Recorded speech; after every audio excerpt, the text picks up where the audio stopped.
Marjap Kaur, présidente de la fédération de Kundalini Yoga avec Gyanan Deva.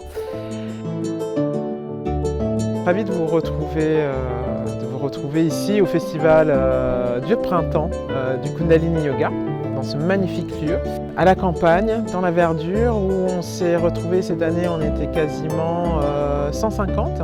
Venir à un festival, c'est rencontrer, c'est l'humain. C'est vraiment de rencontrer énormément de gens qui viennent d'horizons différents, mais qui se retrouvent autour du Kundalini Yoga, autour de cette pratique. Auparavant, j'avais un peu peur de venir dans les festivals parce que j'avais peur qu'il y ait trop de monde et que je me sente un peu perdue dans tous les ateliers. Mais là, vraiment, au contraire, je suis vraiment très heureuse parce que justement, il y a une diversité d'enseignants.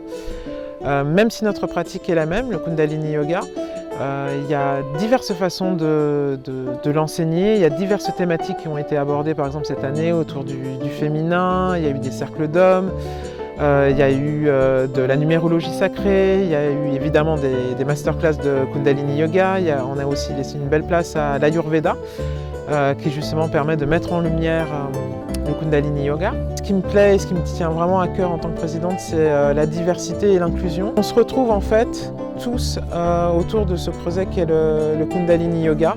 Ça peut sembler extrêmement léger, un peu désuet, mais ça fait extrêmement du bien dans ce monde. Et d'avoir une vision du Kundalini Yoga qui n'est pas juste la pratique des postures, mais vraiment la rencontre de l'humain, de la spiritualité. Et ce qui nous tient à cœur à chacun aussi, c'est de transmettre cette culture du Kundalini Yoga. Et ce qui est beau, c'est cette universalité.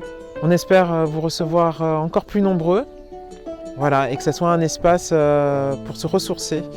Et peut-être le seul festival qu'on fait dans l'année, mais que ce soit vraiment un festival qui nous tienne dans le cœur pendant de nombreux mois. On apprend beaucoup sur soi-même, sur les autres, sur le fonctionnement de ce qu'est une Sangat.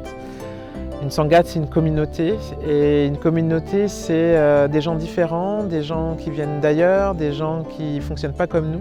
Mais on va se retrouver autour, par exemple, de moments de Seva, c'est-à-dire de moments en commun, en fait, pour, je sais pas, couper les légumes. Et là, on passe des moments finalement vraiment merveilleux. On rit beaucoup et on rencontre vraiment l'âme des gens. Voilà. Et pour moi, c'est ça le Kundalini Yoga, c'est la rencontre de l'âme.